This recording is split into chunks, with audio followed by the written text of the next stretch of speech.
चलिए शुरू करते हैं।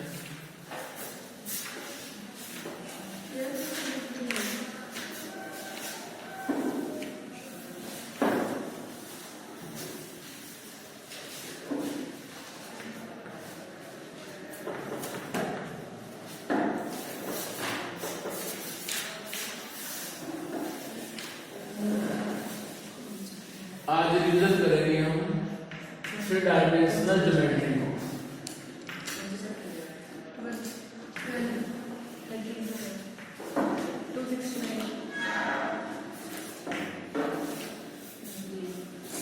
अब सुनो ध्यान से, थ्री डायमेंशनल ज्योमेट्री के अंदर होता है 3D सिस्टम। अभी तक आपने हमेशा डिस्कस किया है केवल 2D में।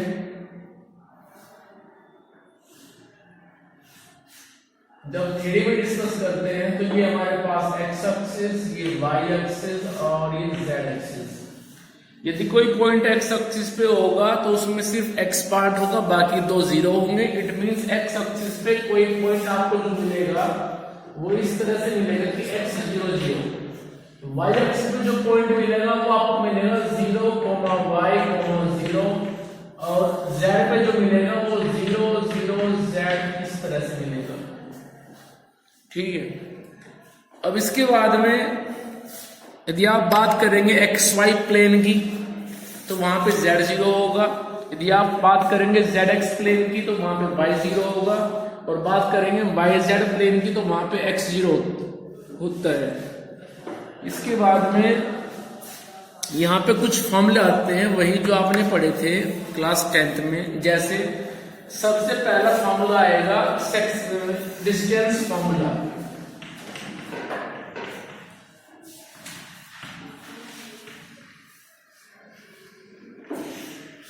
डिस्टेंस फॉर्मूला क्या होता है? whenever you want to calculate the distance between any two point A and point B, suppose point A is x1 y1 z1 and point B is x2 y2 z2, then distance from A to B means D equals to under root of x2 minus x1 to the whole power 2 plus y2 minus y1 to the whole power 2 plus z2 minus z1 to the whole power 2. So it is a simple formula to calculate the distance between any two point in 3D system. Clear? Now we take an example like this. Suppose point A is 1 2 3 and point B is suppose minus 1 2 and 4. And we want to calculate the distance between these two points A, B. Suppose it is D. Then put the values of the into the formula. It is x1 y1 z1 and it is x2 y2 z2. So formula is x2 minus x1. So minus 1 and minus 1 power 2 plus y2 minus y1 2 minus 2 to the whole power 2 plus z2 minus z1 4 minus 3 to the power 2. So under root of square of minus 2 plus square of 0 plus square of 1 1. So result is 4 plus 1 5 means square root of 5 unit. Clear? So this is the formula to calculate the distance between any two point in 3D system. Simple as in class 10th. ठीक है। Now second concept.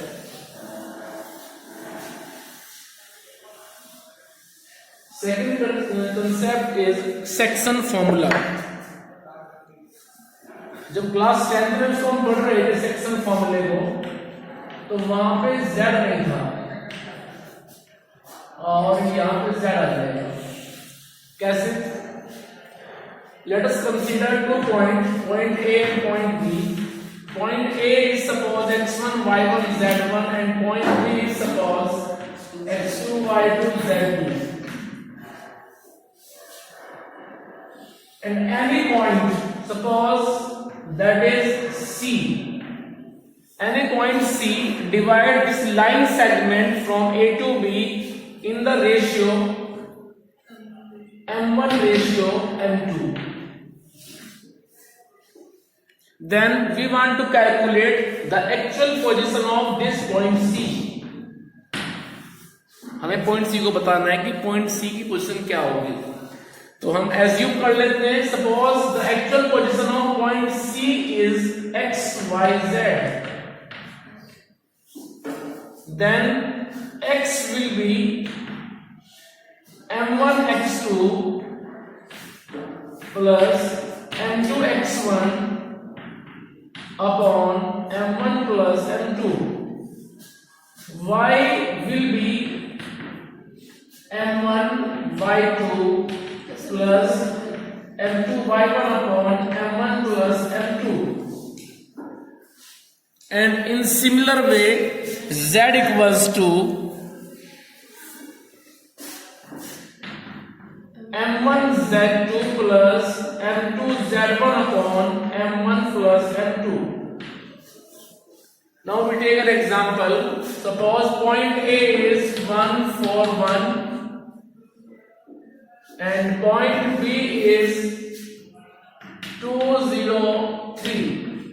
It is x1 y1 z1 and it is x2 y2 z2, and we have this line segment from A to B. Suppose point C, divide this line segment into 2:3, and we want to calculate the actual position of point C. Suppose at this time it is x, y, z. So x will be m1 x2, it is m1 m2, it is x1 y1 z1, x2 y2 z2. So m1 x2 plus m2 x1 upon m1 plus m2. So result is 4 plus 3 7 upon 5. In similar way, y m1 y2 means 2 into 0 plus m2 y1 3 into 4 upon m1 plus m2 2 plus 3, and result is 12 plus 0 12 upon 5. In similar way, z m1 z2 means 2 into 3 plus m2 z1 3 into 1 upon m1 plus m2, and result is 6 plus 3 9 upon 5. Clear? So point C जो अब तक x y z था, अब वो बन जाएगा 7 upon 5, 12 upon 5, 9 upon 5. So this is the position of point C on the line segment AB. ठीक है, सेक्शन फॉर्मूला पूरा हो गया. अब चलते हैं इसके बाद नेक्स्ट कॉन्सेप्ट.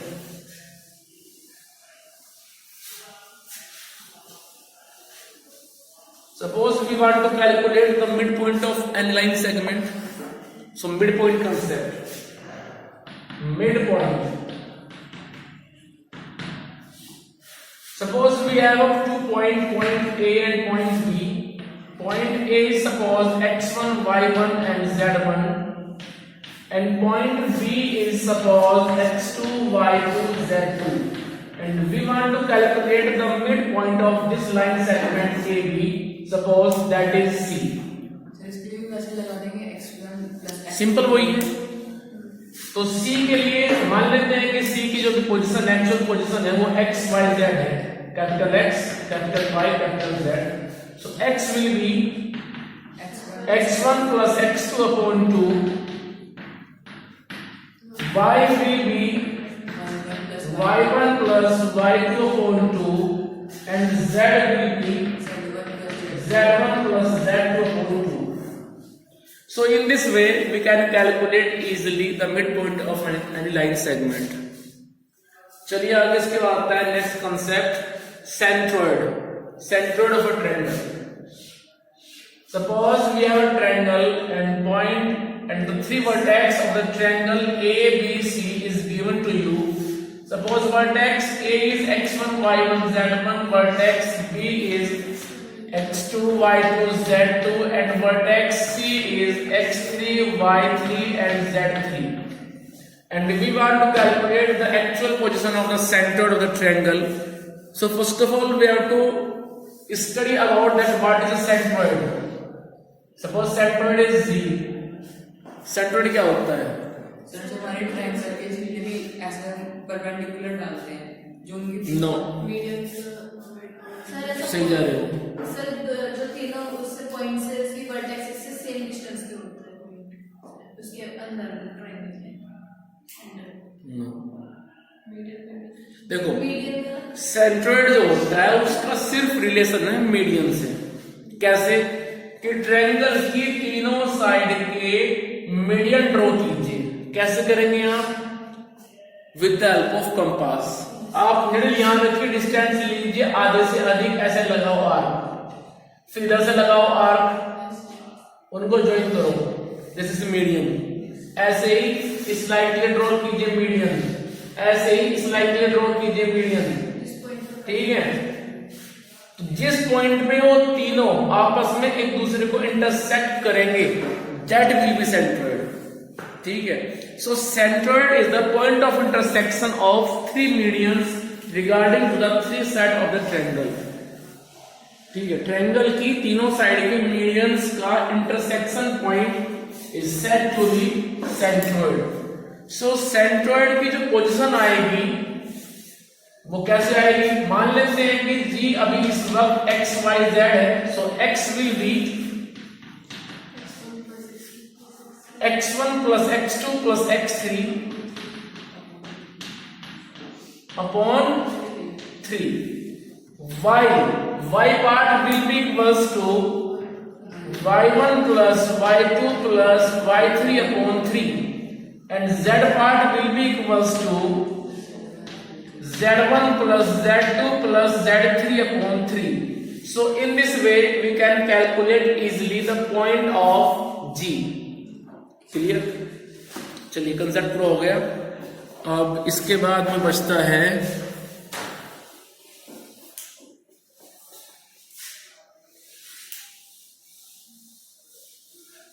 इसके बाद एक क्वेश्चन आपके यहाँ फेमस है, तो उसको आपने क्लास 10th में भी किया था।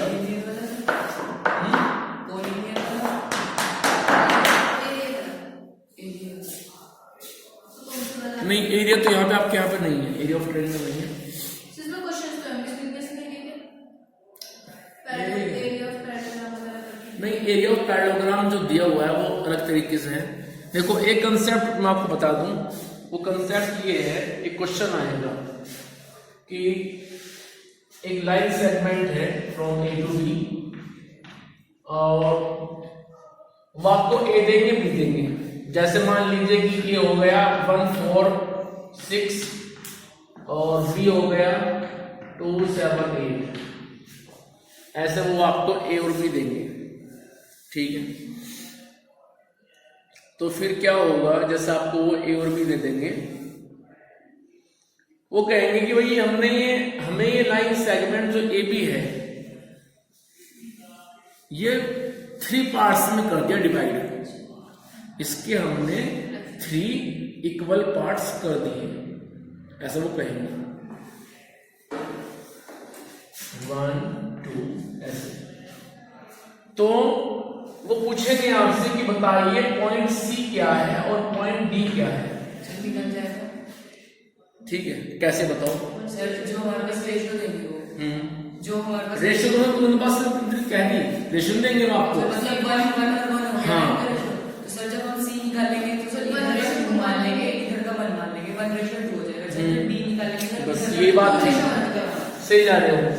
इसको हम मान लेंगे क्योंकि तीनों पार्ट इक्वल हैं। इक्वल का मतलब क्या होता है, 1:1 मान लेंगे। तो जब सी निकालेंगे तो डी को भूल जाएंगे, तो बनेगा 1:2। जब डी निकालेंगे सी को भूल जाएंगे तो बनेगा 2:1। तो ऐसे कर लेना है क्वेश्चन को। ठीक है, चलिए अब एक्सरसाइज कोलिनियर वाला लो, फिर समझो उसको भी। कोलिनियर में क्या होता है, मान लो आपको 3 पॉइंट देंगे, ठीक है, तो ऐसे आपको 3 पॉइंट दे देंगे, तो आप एक को ए मान लो, एक को बी मान लो और एक को सी मान लो। एज्यूम कर लिया आपने एबीसी। उसके बाद डिस्टेंस निकालो आप ए से बी तक, बी से सी तक निकाल लेंगे, फिर निकालो ए से लेके सी तक, और फिर चेक करो कि क्या किन्हीं दो डिस्टेंस का सम तीसरे के बराबर है। If the sum of distance from any 2 point is equals to the third remaining third, then that will be collinear, otherwise not। तो ये होता है, 3 पॉइंट देंगे आपको, कोलिनियर यदि पूछते हैं तो आप पहले डिस्टेंस निकालो उन तीनों पॉइंट के बीच में अलग अलग, ए से बी अलग निकालिए, बी से सी अलग निकालिए, फिर सी से ए अलग निकालिए।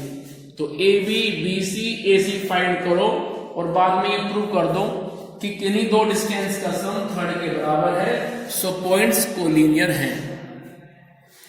ठीक है, चलिए अब एक्सरसाइज पे आइए, फटाफट इस चैप्टर को फिनिश कर लेते हैं जिससे कि आपका टेस्ट हो सके। चैप्टर छोटा सा, ये ज्यादा हार्ड नहीं है, फॉर्मूले भी सब वही हैं जो आप जानते हैं पहले से ही। चलिए, इसमें एक ही ध्यान रखना, पेज नंबर 270 पे आओ, और पेज नंबर 270 पे नीचे टेबल बनी हुई है, ये टेबल बहुत जरूरी है। ठीक है, अब क्या करें,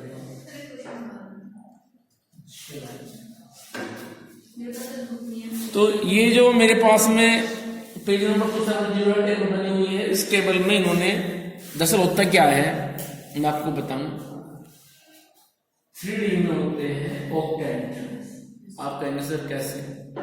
देखो, जैसा कि आप इस रूम में बैठे हुए हो, ये रूम 3D है, इसके अपने आप में 8 वर्टेक्स हैं, 4 नीचे फर्श पे हैं, 4 ऊपर छत पे हैं। तो किसी भी 3D फिगर के अंदर 8 वर्टेक्स लाई कर लेते हैं, तो उन 8 वर्टेक्स की फिर एक्चुअल पोजीशन क्या होगी?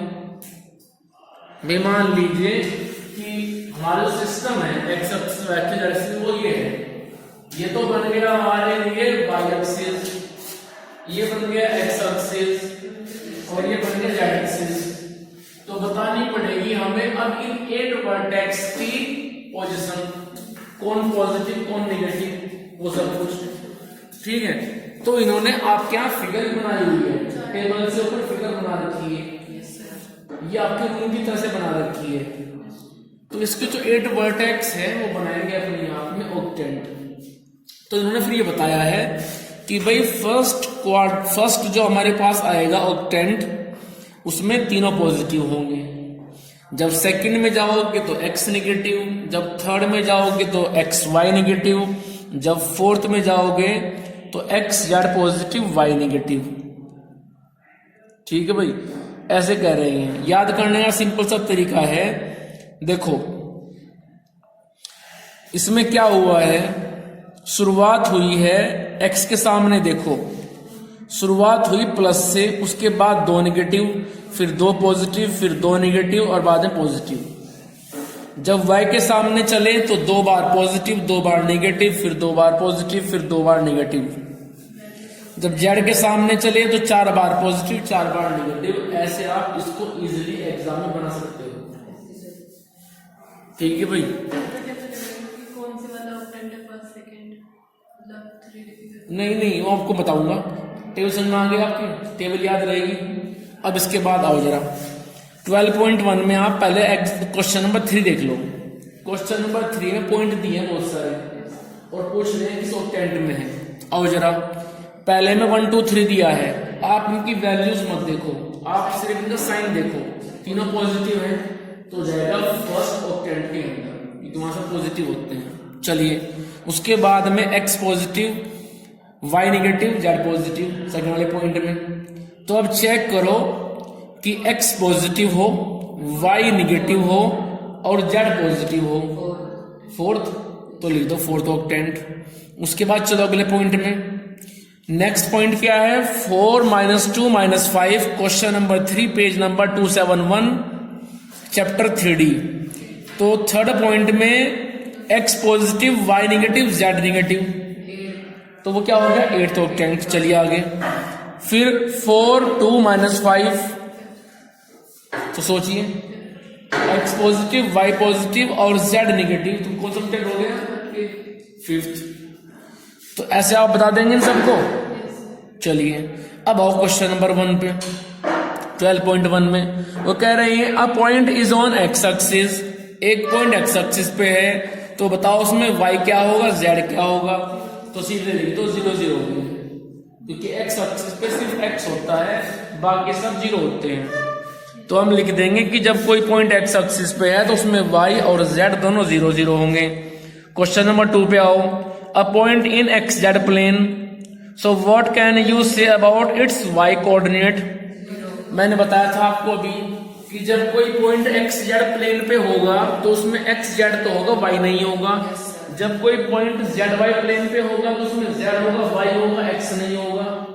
ठीक है, तो ये पॉइंट कहाँ है? एक्स जेड प्लेन पे, तो भाई इसमें एक्स होगा, जेड होगा, वाई तो 0 होगा। तो लिख देना है Y coordinate will be 0। Question number 3 आपने कर ही दिया है। 4th पे आओ फटाफट।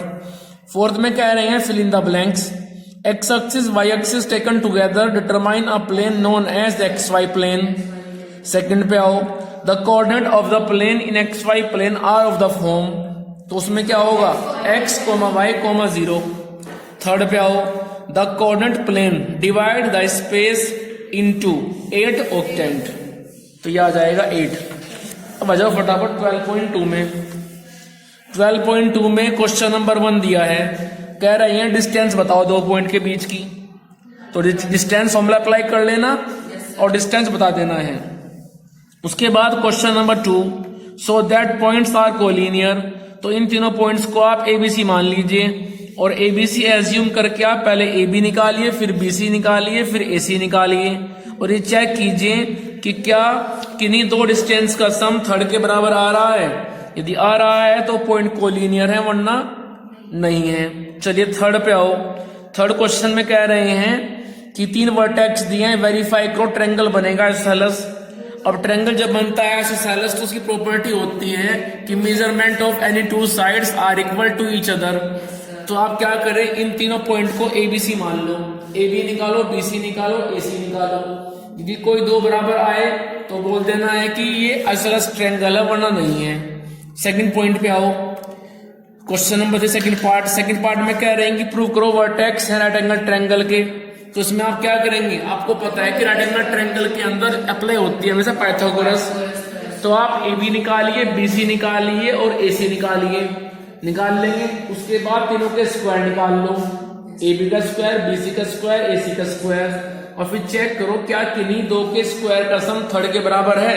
यदि है तो आप लिख देंगे yes it is right angle triangle, जैसा कि एग्जांपल नंबर 5 में उन्होंने किया भी है। ठीक है भाई, चलिए 3rd पार्ट पे आओ।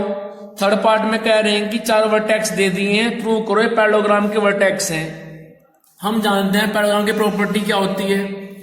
पैरेललोग्राम की प्रॉपर्टी होती है कि उसमें आमने सामने जो साइड होती हैं, जिनको बोलते हैं हम opposite side, measurement of opposite side will be equal to each other and measurement of diagonal will not equal to each other. तो आप वहां पे निकालेंगे, डिस्टेंस फॉर्मूले को अप्लाई करना पड़ेगा 6 बार। ठीक है, 6 टाइम डिस्टेंस फॉर्मूला अप्लाई करो, 4 बार साइड के अलोंग, 2 बार डायगोनल के अलोंग, और आप वहां प्रूव कर सकते हो कि अपने आप पैरेललोग्राम नहीं होगा। ठीक है, उसके बाद क्वेश्चन नंबर 4 पे आओ। क्वेश्चन नंबर 4 में कह रहे हैं find the equation of the set of the point which are equidistant from the point this and this. तो मैं बता रहा हूं कैसे करना है। आप क्या करेंगे, आप एक पॉइंट मान लो XYZ, मान लो पॉइंट P है, तो वो पॉइंट P दोनों पॉइंट से सेम डिस्टेंस पे है। ठीक है, P आपने एज्यूम कर लिया XYZ, तो एक बार निकालो आप उस पॉइंट P से पहले पॉइंट तक की डिस्टेंस, फिर निकालो आप उस पॉइंट से दूसरे पॉइंट तक की डिस्टेंस, फिर दोनों को बराबर रख दो, दोनों तरफ आएगा अंडर रूट, फिर कर दो दोनों तरफ का स्क्वायर, रूट खत्म हो जाएगा, बाकी जो बचेगा वो आपको आंसर दे देगा। क्वेश्चन नंबर 5 पे आओ। 5 में कह रहे हैं 5 कि P एक पॉइंट है जिसकी डिस्टेंस का सम A से और B से 10 है। तो ये भी सेम क्वेश्चन ऐसे ही होगा, P को आप XYZ मान लो, तो PA निकालो, फिर PB निकालो, और PA प्लस PB प्लस 2 फिर 10। इसे सॉल्व कर लो, आंसर आ जाएगा। चलिए आगे पॉइंट 3 में आओ। आइए फटाफट 12.3 में हमें यूज करना है सेक्शन फॉर्मूला। क्वेश्चन नंबर 1 देखो, हमें 2 पॉइंट दिए गए ए और बी। ए है -2 3 5 और बी क्या है 1 -4 6। एक बार बात कर रहे हैं इंटरनली, एक बार बात कर रहे हैं एक्सटर्नली।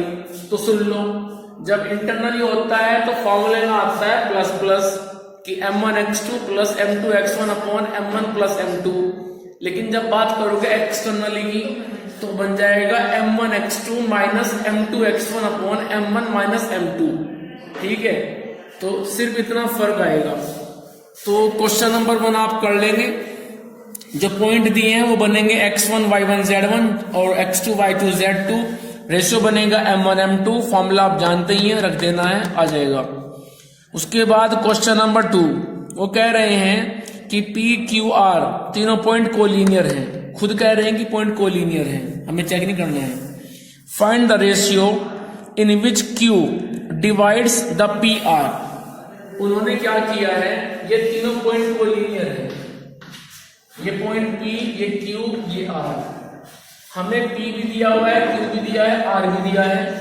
हमसे सिर्फ पूछ रहे हैं रेशियो, यानी कि m1 रेशियो m2 पूछ रहे हैं। तो हम क्या करेंगे, m1 रेशियो m2 में लेके चलते नहीं है, क्योंकि वेरिएबल 2 हो जाएंगे तो पढ़ाई पड़ेंगे में 2 इक्वेशन। हम इनके प्लेस में मान लेते हैं 1 रेशियो k। ज्यादा मेहनत करनी पड़ती है वहां। ठीक है, हम 1 रेशियो k मान करके और k निकाल लेंगे। सपोज k आया 2/7, तो फिर बनेगा 1 रेशियो 2/7। फिर कर देंगे 7 से मल्टीप्लाई, तो आ जाएगा 7 रेशियो 2। ऐसे होता है। तो 1 रेशियो k लेके चलेंगे, 1 बनेगा m1 की वैल्यू, k बनेगा m2 की वैल्यू। और पॉइंट q में हमें x पता है, y पता है, z भी पता है। ठीक है, जरूरी है x y z निकालना नहीं, k निकालना है तो किसी एक से निकल जाएगा। ठीक है, एक से निकल जाएगा। और क्वेश्चन नंबर 3, क्वेश्चन नंबर 3 आप करके दिखाओ फटाफट, देखते हैं कैसे करते हैं। क्वेश्चन नंबर 3,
नहीं रेशियो निकालना।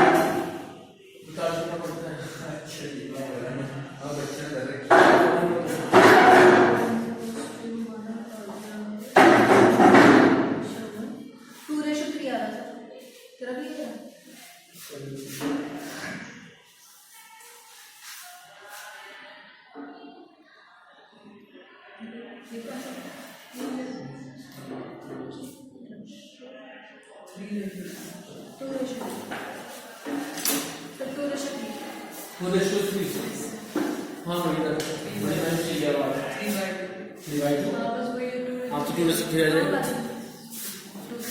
चलिए क्वेश्चन नंबर 3 के बाद जरा 4 में आओ। 4 में कह रहे हैं using section formula, section formula use करो और ये शो करो कि ए बी सी कोलिनियर है। सेक्शन फॉर्मूले का यूज करके आपको ये बताना है कि ए बी सी कोलिनियर है। ठीक है, तो कैसे बताते हैं? सेक्शन फॉर्मूले का कोलिनियर से कैसे लिंक करेंगे इसको? सर उनका वो वाला मेथड लगा देंगे ना, ये अपना रेशो वाला। सर इनको तीनों को एक लाइन में प्रूव करने का है। नहीं, कोलिनियर आप कैसे प्रूव करेंगे?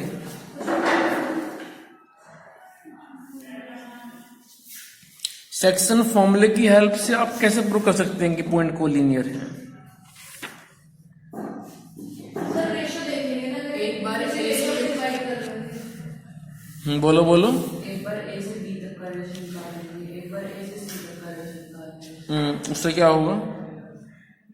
और सर अगर हम इनको ए बी सी है, ए और सी को रख लेंगे अपने कॉर्नर पॉइंट्स और बी को बीच में रख लेंगे, उससे चेक कर लेंगे किसी रेशो में डिवाइड कर रहा होगा तो कोलिनियर होगा, नहीं कर रहा होगा तो बात हजम नहीं हुई।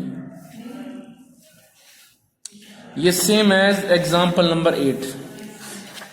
एग्जाम्पल नंबर 8 की तरह से होगा। इसके बाद मिसलेनियस भी है, इसकी प्रैक्टिस करनी है आपको।